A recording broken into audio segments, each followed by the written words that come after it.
Prepa, gente seria y asfalto de primera. Amigos, el día de hoy vamos a estar hablando de un tema verdaderamente interesante. Un tema que de algún modo nos conecta a los venezolanos con nuestra historia, con nuestra identidad, con lo que somos los venezolanos. Y en alguna medida también lo que son buena parte de los latinoamericanos. Vamos a estar hablando de Simón Bolívar, el libertador Simón Bolívar, a la luz de un texto que ha escrito el insigne escritor Rafael Arraiz Luca, historiador, profesor, persona que acumula grandes méritos en la investigación histórica y también, por supuesto, en la conducción de espacios mediáticos sobre la historia, sobre esto que ha ocurrido a lo largo de todos estos años en los que el bolivarianismo se ha impuesto casi que como doctrina de la vida civil venezolana. El libro que ha escrito el profesor Arraiz Luca se llama Auge y Ocaso, Triunfo y Ocaso del libertador Simón Bolívar. Sí. Vamos a darle de una vez la bienvenida a Rafael Arraiz Luca. Bienvenido, profesor, ¿cómo está? Mucho gusto de estar contigo, Mario. Un gusto que esté usted aquí, una honra para nosotros en Radio Rumbo y particularmente en mi programa. Muchas gracias. Simón Bolívar, Triunfo y Ocaso. Así se titula esa biografía. Ok, Triunfo y Ocaso. De modo que ya desde el título estamos viendo que el libertador estuvo en la cúspide, pero también estuvo en un proceso de caída. Sin embargo, yo me pregunto, ¿será que después de la muerte del libertador, el libertador Simón Bolívar volvió a tener auge, volvió a tener un punto, digamos, de máxima expresión después de su muerte? Por supuesto, claro que sí. Hay un momento importante y es cuando José Antonio Páez trae los restos de Bolívar de Santa Marta a Caracas en 1842. Ahí iba a comenzar el culto bolivariano y Páez había pensado con buenas razones que ese culto lo encabezara Rafael Urdaneta. Pero Urdaneta muere en 1845, el famoso cálculo que se lo llevó en París, cálculo renal. Y después ya Páez tuvo muchos problemas en lo adelante, en sus enfrentamientos con los hermanos Monagas, y el culto no cristalizó hasta que llegó Antonio Guzmán Blanco, un primo del libertador, e inició el culto en coincidencia con el centenario del nacimiento de Bolívar, que fue en 1883. Con motivo del centenario, Guzmán Blanco toma varias medidas que dan inicio al culto. Lo primero, desaparece la moneda, el peso, y aparece el bolívar. Manda a hacer una réplica de la estatua ecuestre de Bolívar en Lima, la hacen en Alemania y la trae y la instaura hasta el sol de hoy en la Plaza Bolívar de Caracas, que es a partir de entonces que empieza a llamarse Plaza Bolívar. Y hay una exhortación. Era la Plaza Mayor. La Plaza Mayor, como era en todos los pueblos y ciudades. Y a partir de allí hay una especie de exhortación de que se haga lo mismo en todas las plazas mayores de los pueblos y ciudades de Venezuela, que en su mayoría, no en todas, pero en su mayoría están presididas por una estatua de Bolívar. Ok, entonces el título del libro es Simón Bolívar, Triunfo y Ocaso. ¿Cómo llegó Bolívar al triunfo? ¿Qué episodios previos de fracasos y de pequeños éxitos condujeron al libertador a ese triunfo que lo llevó a la cúspide? Bueno, él tuvo varios años de fracasos. Hay un primer éxito que es la campaña admirable en 1813, pero inmediatamente aparece Boves y Boves derrota a Bolívar y a las fuerzas patrióticas, con la mala suerte para Boves que muere en la batalla de Urica. Pero Bolívar se va al exilio y él va a recuperar verdaderamente el aliento, la impronta y el poder a partir de 1819 con la exitosa campaña de Nueva Granada.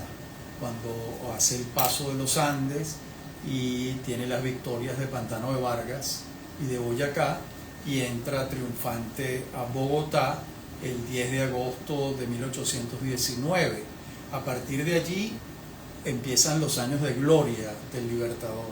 Esos años van de 1819 a 1826. En 1826 empiezan sus problemas. Sus problemas podemos dividirlos en dos categorías. Problemas políticos, porque sus adversarios empiezan a ser muchos y muy poderosos, y problemas de salud, porque la tuberculosis ya avanzaba con ímpetu. Recordemos el episodio en Pativilca, donde estuvo un mes en cama por prescripción médica, porque ya sus pulmones estaban afectados, ¿no?, por el bacilo de la tuberculosis. Profesor, un episodio que genera muchas interrogantes, que pone de alguna manera en entredicho la condición militar o las habilidades guerreras del Libertador, fue ese episodio de Puerto Cabello. ¿Usted podría contarnos qué fue lo que efectivamente pasó allí en esa plaza militar? Bueno, hubo una traición identificada dentro de las fuerzas patrióticas, que traicionaron al jefe de la plaza militar de Puerto Cabello, que era en ese entonces el coronel Bolívar, que estaba a las órdenes del generalísimo Francisco de Miranda. Esa plaza se pierde y era la plaza más importante.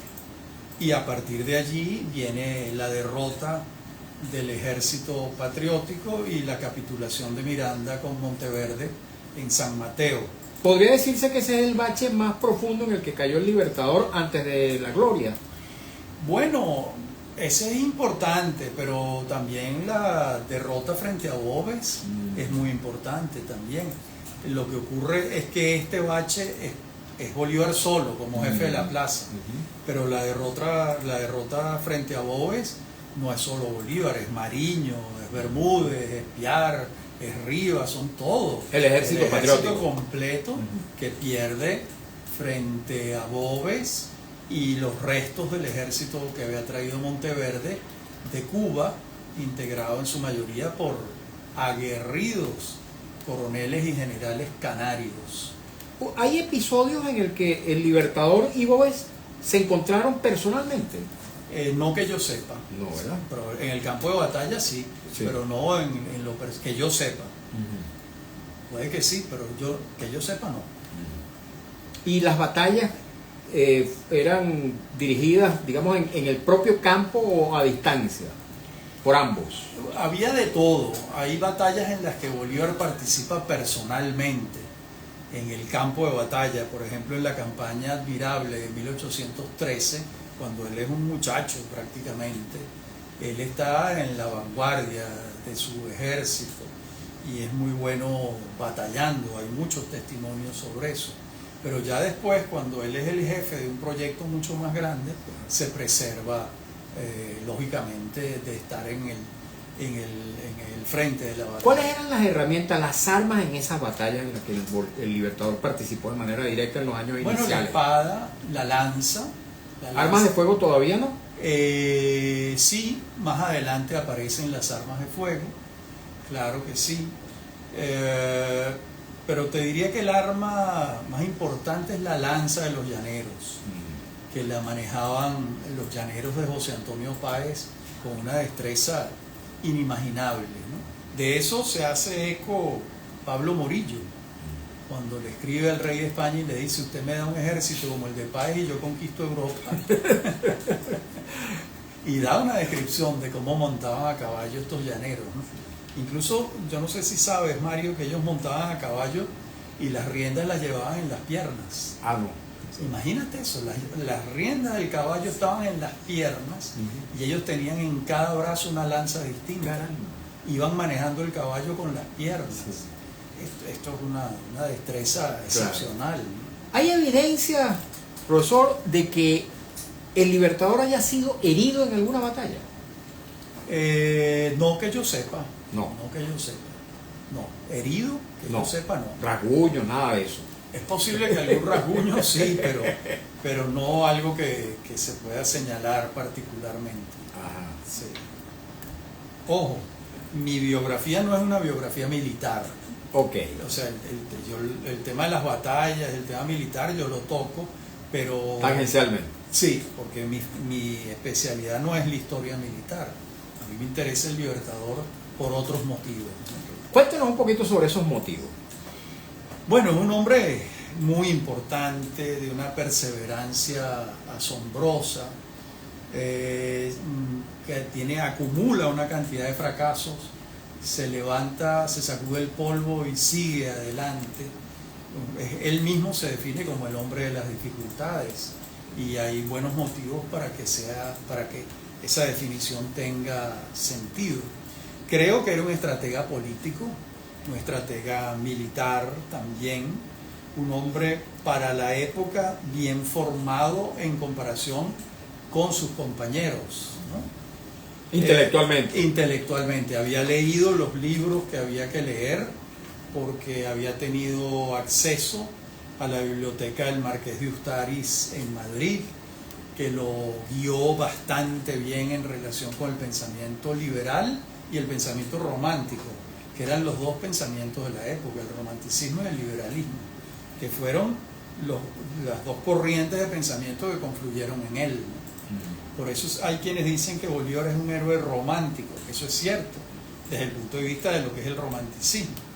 Para el romanticismo los dos grandes valores eran el honor y la gloria, y esos eran los valores que movían a Bolívar, que son los valores que hoy en día tienen muy poco peso, lamentablemente, ¿no? De modo que a su vez era un hombre dotado de grandes facultades.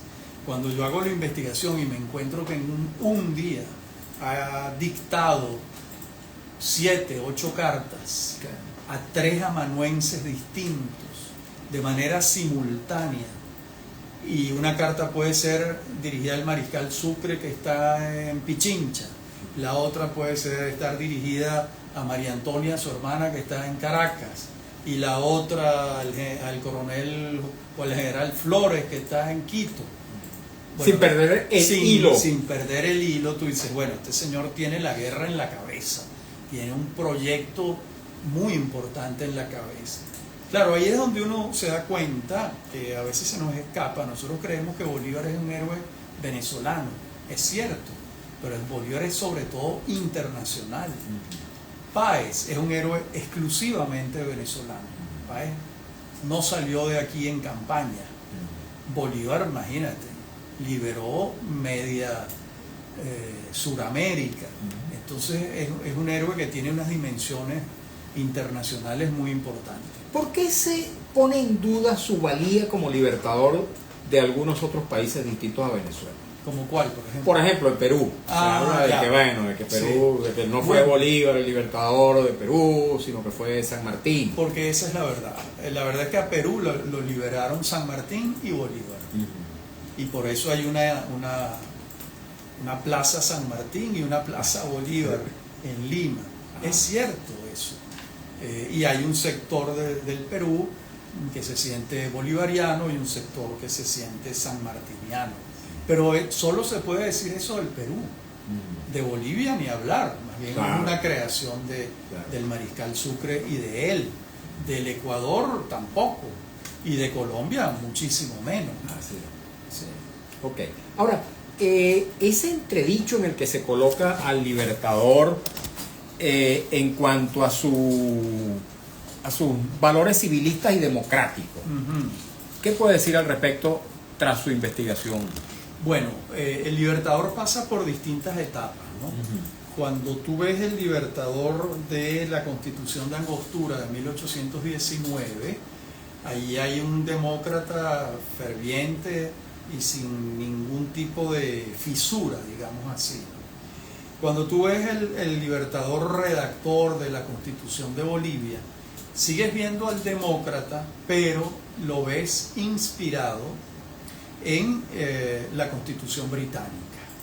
Es decir, la influencia europea, de Inglaterra, especialmente, fue muy grande en Bolívar. Además, él lo dice muchas veces, esto no lo estoy inventando yo, él lo dice. Incluso cuando reúne el Congreso Anfictiónico de Panamá, manda un papel de trabajo donde propone que el mundo que surja de ese Congreso, de estados americanos de habla hispana, tendría que estar tutoriado, supervisado, inspirado por la Gran Bretaña. Imagínate tú si tenía una admiración importante allí. Y de hecho, esa admiración es la que lo lleva a consagrar en la Constitución de Bolivia la presidencia vitalicia y hereditaria. Y a partir de allí vienen los problemas más serios que él tiene con Francisco de Paula Santander en Colombia, ¿no? La presencia de la Legión Británica en la independencia de Venezuela tiene algo que ver con esa convicción bolivariana o de Bolívar. También tiene que ver con eso, porque él, la iniciativa de traer a la Legión Británica, que por cierto, no eran 4 gatos. ¿Cuántos eran? 5.000 soldados. 5.000 soldados. Muchísimos. Es una orden, una instrucción que le da Bolívar a Luis López Méndez, que está viviendo en Londres, y es el que hace la contratación con estos soldados profesionales. ¿Por qué los pueden contratar? Bueno, porque habían terminado las guerras napoleónicas y esos soldados no tenían trabajo. Entonces podían ser contratados libremente y él los contrata. Hay que aclarar que este no es un contrato entre la República de Venezuela y el gobierno del Reino Unido. No, es un contrato personal.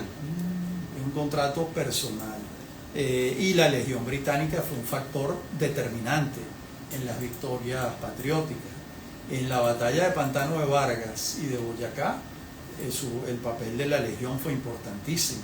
¿Cuál era la contraprestación de Venezuela a esos? Un salario. Un salario, simplemente. Un salario porque eran soldados profesionales. Un salario que llegaba muy poco, sí, y muy irregularmente, ¿no? Pero muchos de ellos también se enamoraron del proyecto y ya siguieron con el Libertador sin necesidad del salario. Es el caso más notorio, el de Daniel Florencio Oleari, como le decimos los venezolanos. Sí. Es Oliri, sí, porque era irlandés. Hay una plaza, bueno, de las más importantes de Caracas, lleva su apellido. Así es. Porque lo que le debemos los venezolanos a Oleari es muy importante. Son 33 tomos con todos los papeles del Libertador. Si Oleari no hubiera salvado eso, bueno, yo casi que no hubiese sido muy difícil escribir sobre Bolívar. ¿Hay otras legiones de otras nacionalidades, de otros orígenes, sí, en las campañas en Venezuela? En la Legión Británica hay un grupo importante de alemanes que vienen comandados por el general Johann von Uslar, que es el bisabuelo de Arturo Uslar Pietri. Ellos vienen de Hannover. Ajá. Y tú me preguntarás, bueno, pero ¿y por qué esos alemanes se suman a esto? Porque en ese momento Hannover era territorio británico. Por una de estas leyes de sangre de la realeza europea, ese condado que estaba allí, Hannover, era territorio británico y se podían contratar soldados alemanes. No eran la mayoría, por supuesto, pero era un contingente importante. Y von Uslar participa en la batalla de Carabobo, se enamora de Venezuela y se queda aquí para siempre, y se casa con una valenciana y tiene un hijo que también es general en el siglo XIX, Federico Uslar, y después viene otro que se llama Arturo Uslar Santamaría y otro que se llama Arturo Uslar Pietri, y hasta ahí llegaron porque ellos no tuvieron descendientes.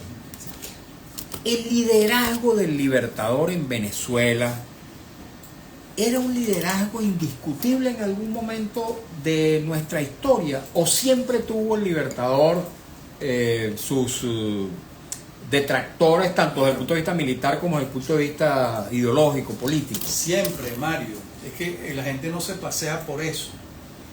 Santiago Mariño le discutió el liderazgo a Bolívar durante años.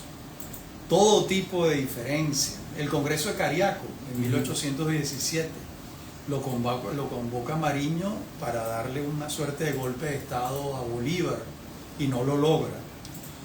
José Francisco Bermúdez de milagro no mata a Bolívar en un pleito que le lanza un sablazo en Cumaná. Los adversarios internos que tuvo Bolívar fueron varios y poderosos, incluido Arismendi, incluido Rivas en algún momento, porque esto fluía, unas veces estaban, otras veces no estaban.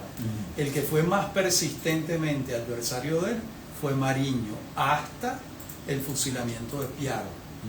Que me gustaría profundizar un poquito en esto de Piar también. Cómo no, donde Mariño dice, bueno, no, ya hasta aquí llego, déjame ponerme a las órdenes de Simón, y se pone a las... El pescuezo estaba en peligro. Exactamente, sí, señor. Cuéntanos un poquito sobre Piar y esa presunta relación familiar entre Piar y Bolívar. ¿Es cierto que lo cierto es que Piar y Sublet eran primos hermanos, porque el padre de Sublet eran primos, el padre de Sublet era Sublet Piar, ellos eran primos, y lo que ocurre es que Sublet y Bolívar también eran primos, porque esta es una historia de una cantidad de primos, estamos hablando de la élite caraqueña. Entonces hay gente que ha traspolado y dice, bueno, pero si Piar y Sublet eran primos y Sublet y Bolívar lo eran, Bolívar y Piar eran parientes. No, no eran parientes, tenían familia en común. ¿Por qué se instrumenta el fusilamiento de Piar? Sí. Porque Bolívar regresa de uno de sus exilios con el título de libertador, que siempre lo tuvo, y le pidió a Manuel Piar que le entregara el ejército, que se quedara con él en el ejército, pero que ahora lo comandaba él para llevar adelante la campaña.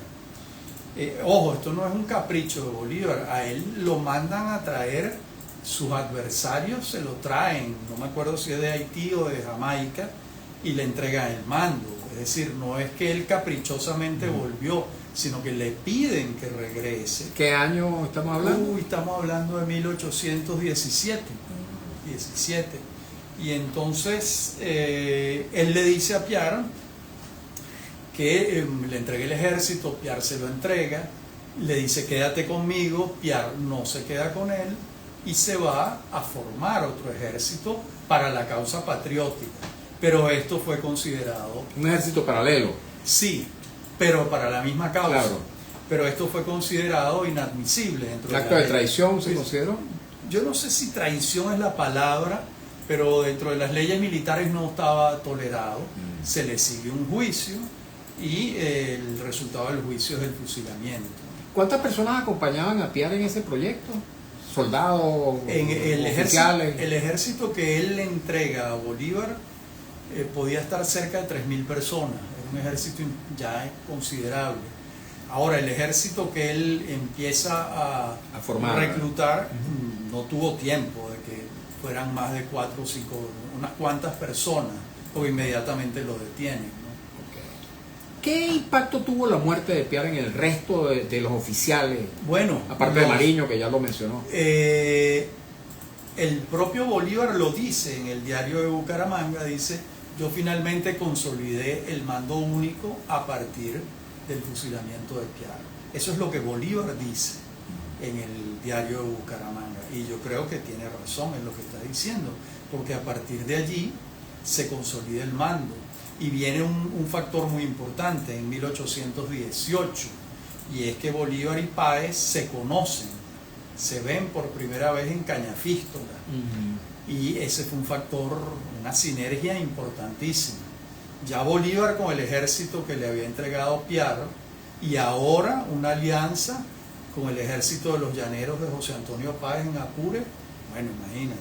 La diferencia entre Bolívar y Páez surgen cuando la Gran Colombia o ya antes había... No, antes ninguna.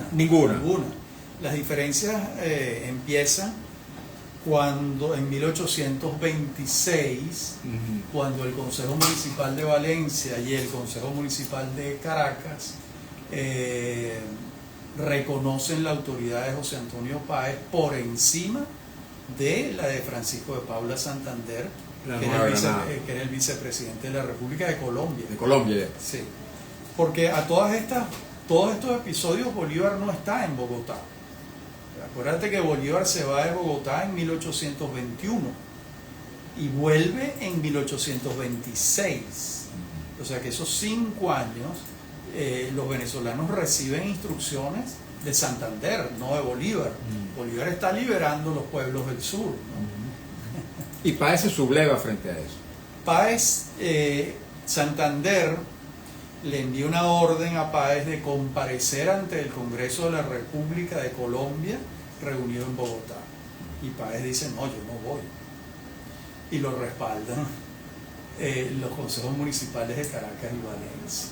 Y entonces Santander le dice a Bolívar, Páez está al margen de la Constitución. Bolívar le dice, es verdad, voy a Venezuela a meterlo en cintura. Y viene por última vez a Venezuela en 1827, y cuando desembarca en Puerto Cabello y lo está esperando el general Páez y empieza el recorrido por los pueblos de lo que es hoy en día el estado Carabobo y Aragua, se da cuenta Bolívar de que hay una apoteosis de respaldo a favor de Páez. Meter en cintura a Páez era una guerra civil, y eso Bolívar no lo iba a hacer nunca. Y renuncia a Bolívar a la idea, sí, a esa idea. a esa idea. Y entra a Caracas con Páez y lo declara jefe civil y militar del departamento de Venezuela. Reconoce su liderazgo.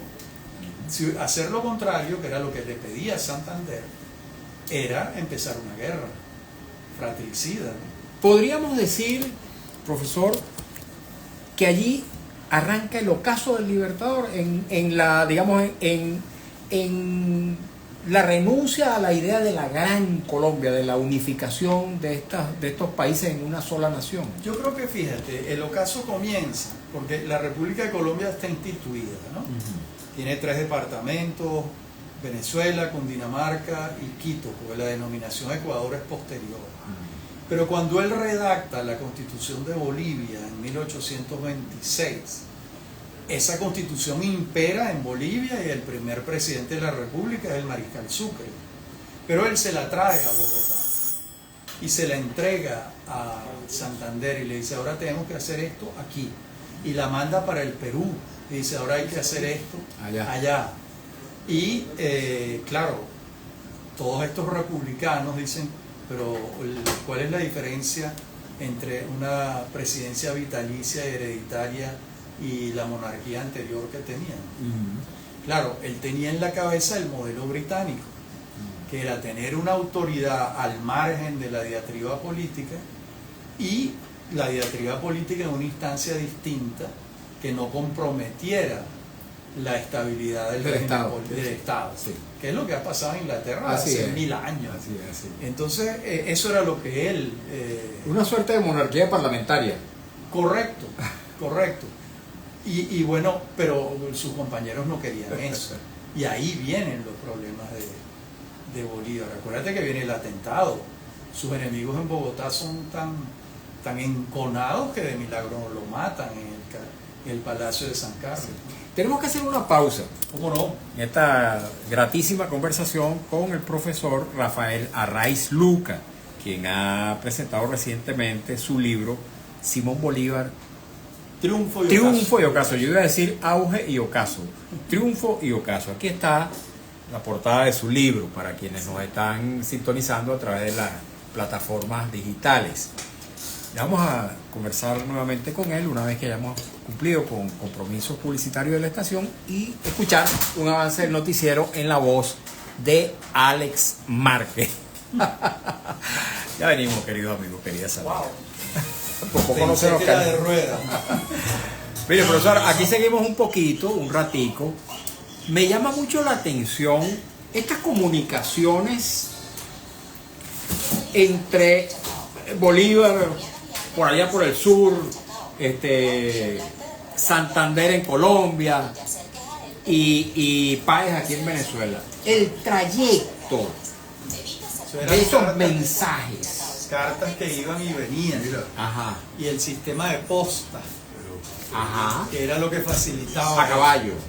Sí, todo eso era a caballo, pero había una posta, Sí. por ejemplo. Mario Villegas estaba apostado en Barinas. Ajá. Y Rafael Arraiz estaba apostado en Acarigua. Entonces, cuando a mí me llegaba la carta, yo salía corriendo de Acarigua a Barinas y te la entregaba a ti. Y yo me regresaba a Barquisimeto. Y tú arrancabas de Barinas para otro lado, ¿verdad? Donde entregar. estaba otro apostado. Y así. Ese era el sistema más rápido. ¿Y esas postas no esperaban la respuesta del destinatario original? A veces sí, pero eso podía tardar semanas y hasta meses. Entonces era más complicado.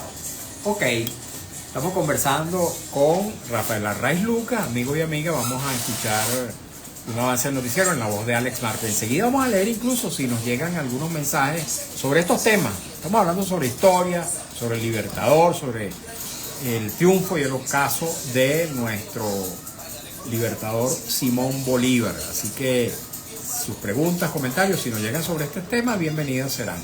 Por cierto, pregunta @chirula1954. ¿Es cierto que la Legión Británica fue la que al mayor costo de vida salvó la batalla de Carabobo? Eso nos lo va a responder cuando estemos también al aire en nuestra señal abierta de Radio Rumbo. Dice la misma Chirula, los llaneros veían a Páez como su verdadero líder en lugar de Simón Bolívar. Esa respuesta también nos la va a dar. Y varias preguntas más que nos hace ella y otras personas que han tenido la amabilidad de contactarse con nosotros en el marco de esta conversación con el profesor Rafael Arraiz Lucas. Vamos ahora sí a escuchar a Alex Márquez. Ok. ¿Recuerdas cuando era sinónimo de hogar? Pues esa tradición sigue viva en Comercial Sarcar. Antigua. Bueno, creo que nos adelantamos un poquito. Nos adelantamos un poquito, ya vamos a hacer la breve pausa en nuestra transmisión a través de las redes para que Alex Márquez lea el avance del noticiero. Agradecido por su participación, amigos y amigas, como siempre, y por supuesto vamos a tratar de leer la mayor cantidad posible de los mensajes que ustedes han tenido la amabilidad de escribirnos. Pongan mucha atención. En Óptica Martínez y Bolívar, ubicada en la avenida Rubén, a una cuadra del elevado, frente a... Interesantísimas preguntas, profesor. Ya vamos a compartirla con ustedes. Bastantes comentarios. Y después vamos a hablar del ocaso del Libertador en la segunda parte. ¿Y cuánto medía en verdad? Era muy pequeñito. Porque la cama que tiene ya en Santa Marta era una camita chiquitita. ¿Listo? Y ese, Ok. Yo tuve ocasión de ir a la Quinta de Santa Marta. San Pedro de no, un Alcalá. poquito más. Creo que medía unos 60. Unos 57. Muy pequeño. La camita de San Pedro de Alcalá. Pero la gente era chiquita. de Venezuela presenta la información al momento en Notirumbo. Yo pensé que era de ruedas. Notirumbo informa fuertes lluvias registradas en el estado de Aragua en las últimas horas dejaron inundación al norte de la entidad. Entre ellas, 27 viviendas resultaron afectadas en el barrio El Carmen del municipio Girardot. Notirumbo informa.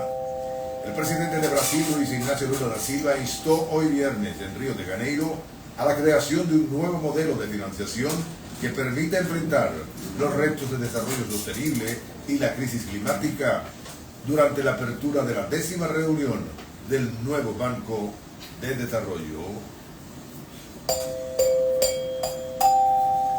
Acogotados por la basura y otros desechos están en el sector Colina Suave, kilómetro 9 Vierconquito. La empresa Supra aumentó el cobro de servicio, pero no cumple.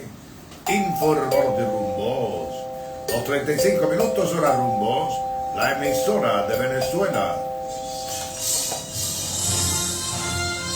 Informando y sonando. Radio Rumbo 670 AM. Cerca del micrófono. Venezuela. Seguimos en Buena Hora. Sería bueno por Radio un Rumbo poquito más para... 670 AM. Ok, perfecto. 75 años con Venezuela.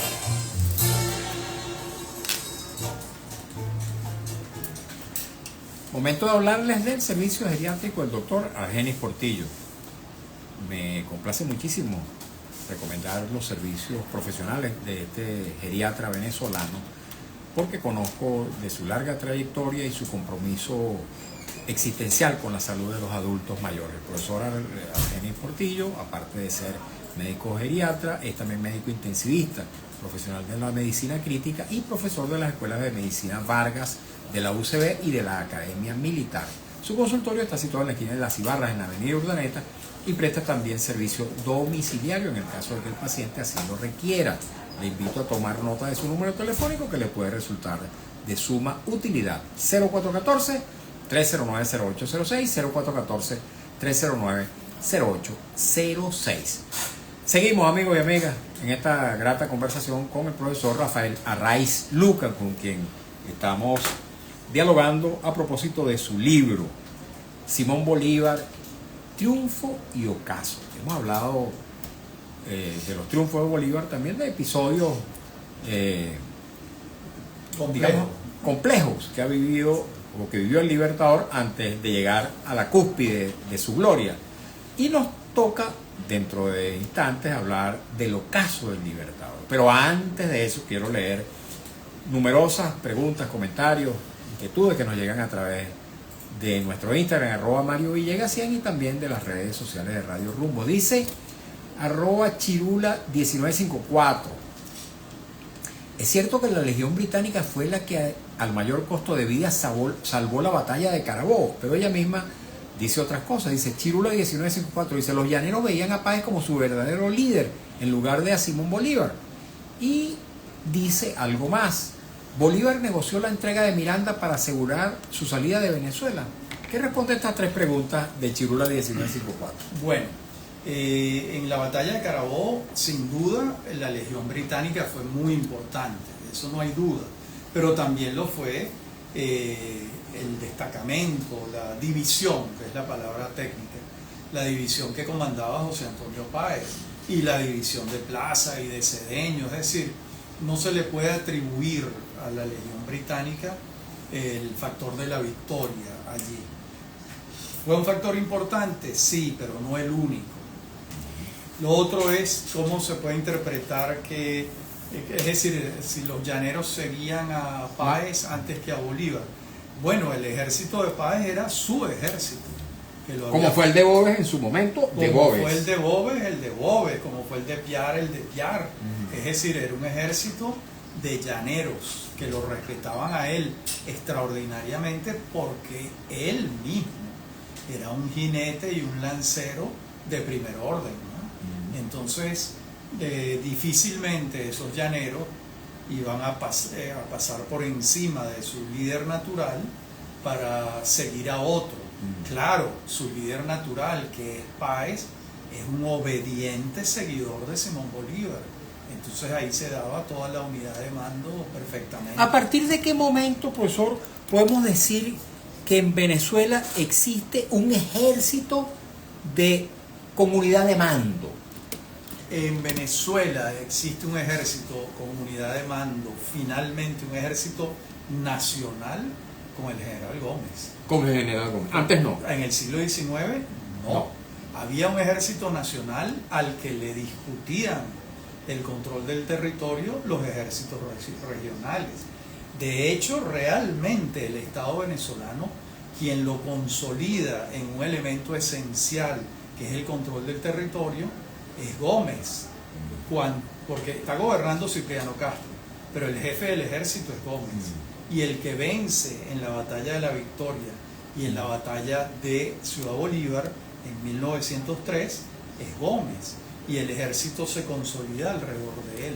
Ok, vamos a seguir leyendo comentarios, preguntas. Dice Nelson siempre 52, por favor acercar el micrófono. ¿Cómo no? Vamos a tratar de tener el micrófono un poquito más cerca. Muy bien.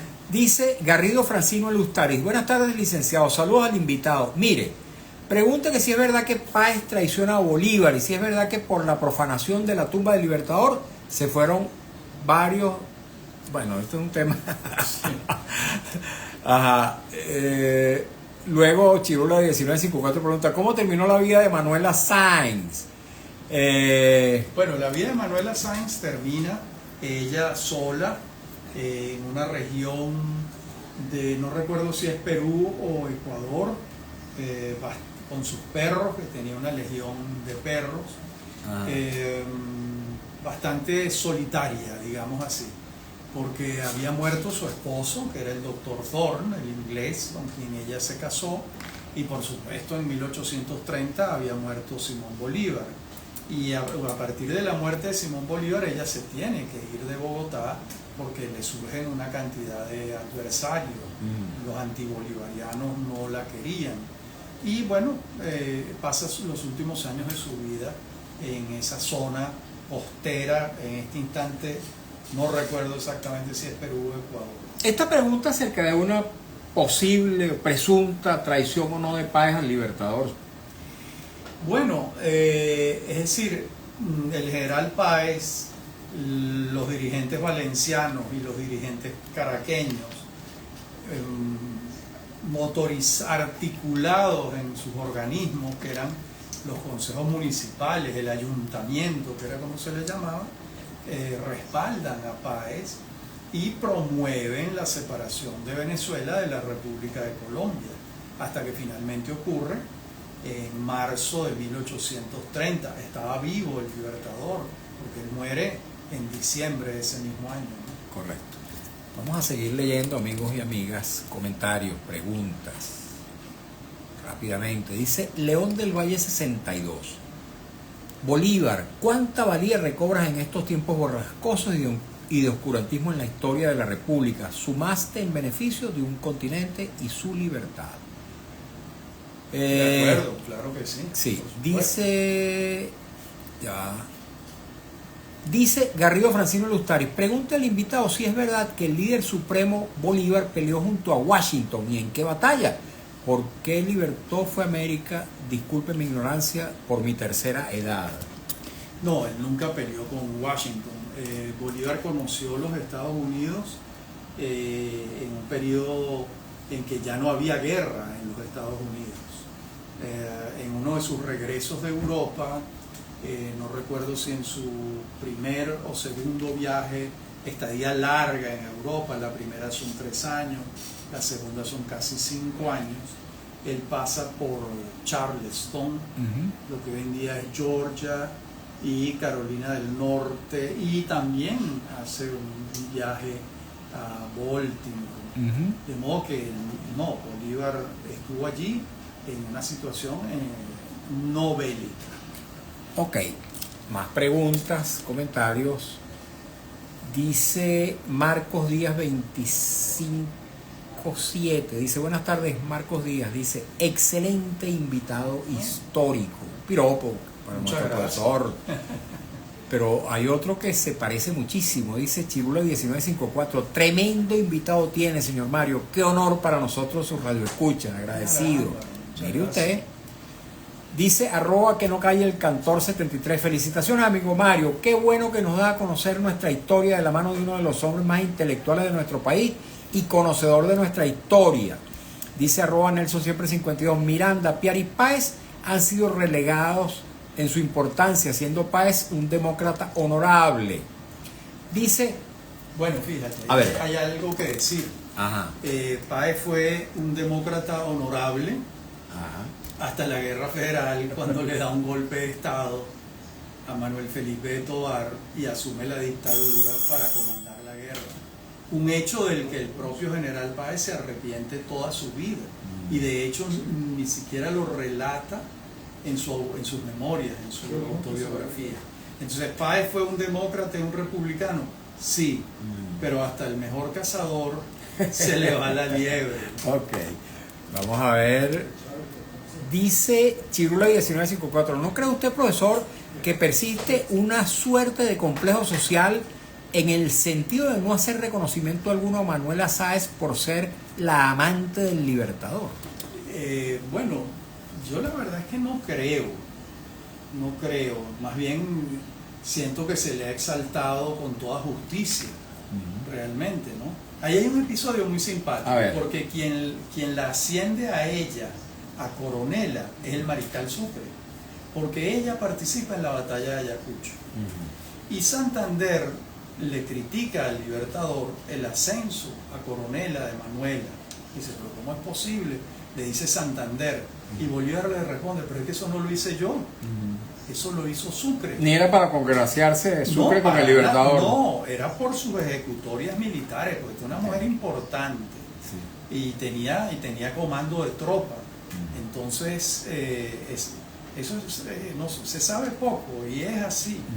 Fue Sucre el que la ascendió. Ok, seguimos. Un chiste que hace Marisol Rivas ya dice, es decir, las barraganas existen desde hace rato. Y dice, fui a un recorrido histórico de la Universidad de Carabobo. No es terrible que el edificio de la Municipalidad de Valencia no esté, fue demolido y ahora hay una tienda de árabes. ¿No es eso terrible? Bueno, es un tema que tal vez no tenga que ver con lo que estamos hablando. Claro. Dice @ que no cae el cantor 73. Doctora Ray, ¿en qué diferencia usted la historia antes de Chávez y cómo nos la quieren hacer ver ahora? Bueno, ¿puede responder algo al respecto? Algunas contrabandos históricos hay ciertamente en estos tiempos. A ver, la historia está viva y está sujeta a distintas interpretaciones.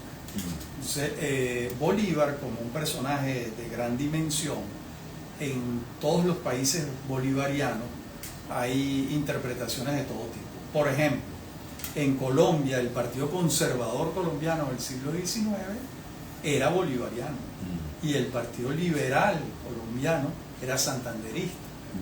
Pero hay un momento, por otro ejemplo, hay un momento donde la izquierda abraza al Libertador y se hace la izquierda bolivariana.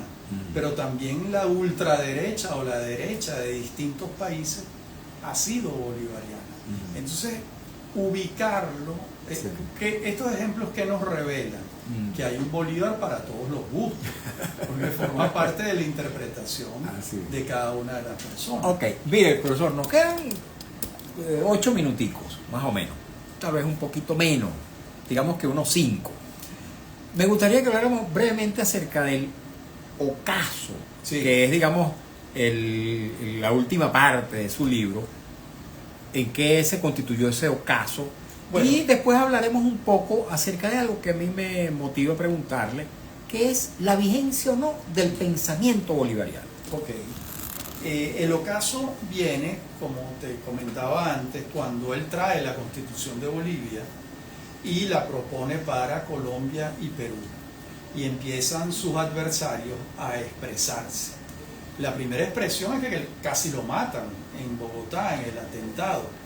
Él empieza una crisis política de grandes proporciones que él trata de conjurar con la Convención de Ocaña en 1828. Reúne la convención estaba dividida entre santanderistas y bolivarianos.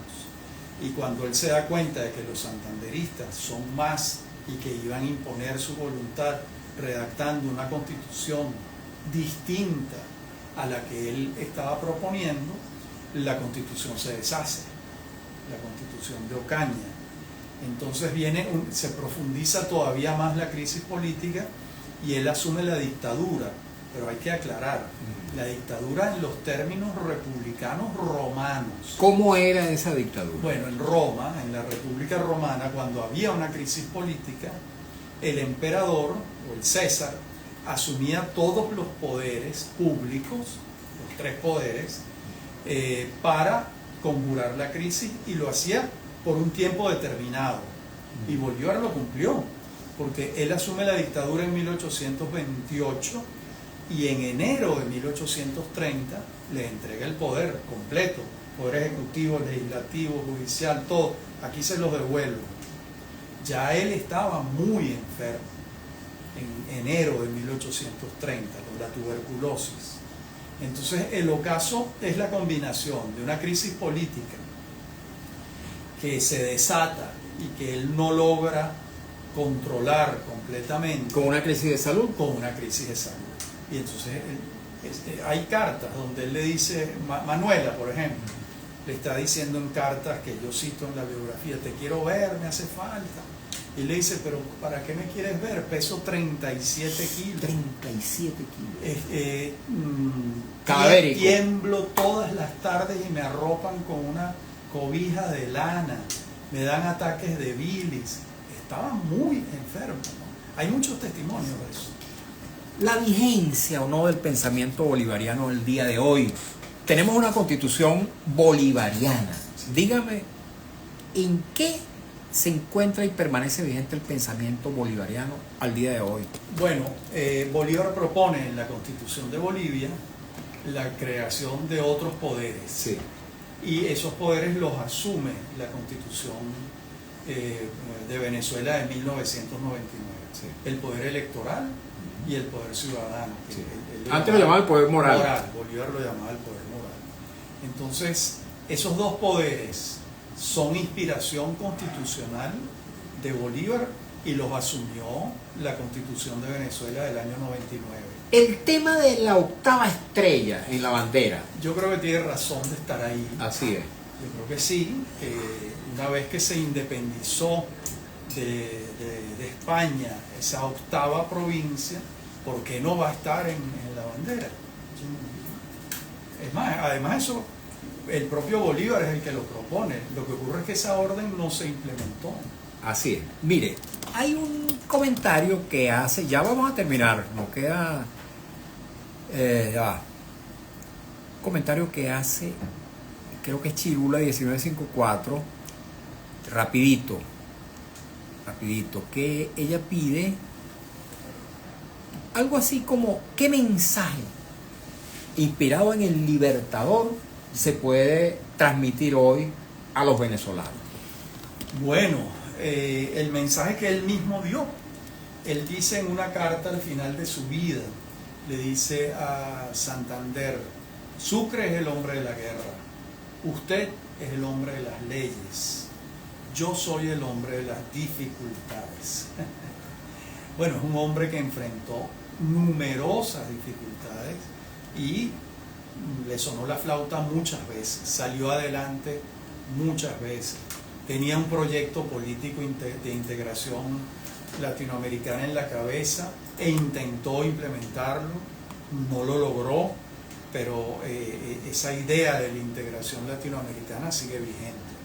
Mire, dice Julián Gregorio Pérez Pérez a través de la plataforma de Radio Rumbo, saludos de Santiago de Chile, un invitado de lujo, felicitaciones. Una pregunta, doctora Raiz Luca, ¿es verdad que Bolívar murió en la pobreza o es una fábula? Bueno, a estos hombres, a estos grandes hombres, realmente la riqueza no les interesa. A Bolívar no le interesaba en lo absoluto. Pero no se puede decir que murió en la pobreza porque hay una cantidad de cartas de él a María Antonia, su hermana, donde le dice, me voy a vivir a Londres. Necesito que el producto de las minas de Aroa, que le pertenecía a la familia Bolívar, las minas de cobre que quedan aquí en el estado Carabobo, necesito que me coloques dinero allá. Un pago móvil, pues. Un pago móvil, una transferencia, para yo poder vivir en Europa. Entonces, bueno, ahora que Bolívar tuviese interés en los bienes materiales, por supuesto que no. Los grandes hombres son desprendidos. Profesor, agradecidísimo, No, ¿verdad? con Encantadísimo. mucho gusto, Mario. Muchas Un gracias. placer siempre. Lo invitaremos nuevamente. Con mucho gusto. Bien, Vamos a hablar muchas- del general Páez. en Ah, otra cómo oportunidad. no, qué bueno. Muchas gracias a ustedes también, amigos. De verdad, un placer haber tenido al profesor Rafael Larraíz Luca acá en Radio Rumbo y particularmente en mi programa En Buena Hora. Y, por supuesto, contar con su acompañamiento, con sus preguntas, sus comentarios, sus inquietudes que nos hacen siempre a través del Instagram @MarioVillegas100 y de las redes sociales de Radio Rumbo. Hemos trabajado para ustedes con mucho cariño, como siempre, en la dirección de Radio Rumbos, Elsa Siciliano, en la jefatura de prensa Luis Alberto Albornoz, en los controles Javier Villarreal, en la lectura de las informaciones Alex Márquez, en las redes sociales de Radio Rumbo Marco Rivera y frente a los micrófonos su servidor Mario Villegas con V de Venezuela. Nuestro programa, una presentación de Agrepa, el mejor asfalto que se produce en Venezuela. Agrepa es y asfalto de primera, y del servicio geriátrico el doctor Argenis Portillo. Consulta previa cita por el teléfono 0414-309-0806, 0414-309-0806. Tengan todos muy buenas tardes.